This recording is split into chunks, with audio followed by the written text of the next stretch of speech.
काहे खिसियाइल बाड़ू बोलाए करे जा। फोनवा उठावत नइखे रखले बाड़ू के जा। काहे खिसियाइल बाड़ू बोलाए करे जा। फोनवा उठावत नइखे रखले बाड़ू के जा। गैला कमाए राजा तू त कलकत्ता। देवराता पढ़े चल गइल बाटे टाटा। केलाई पिया किनके टिकोली के पता। टेंशन से दर्द करत बाटे हमार माथा। खाली बड़े बड़े बात बतियावेला। ओठ लाली कन बाली नाही लावेला। अरे धनी हो सब धन तोहरे बा।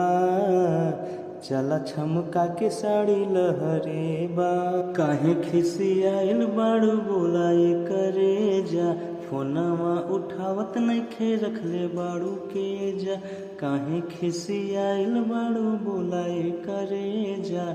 फोनवा उठावत नइखे रखले बाड़ू के जा।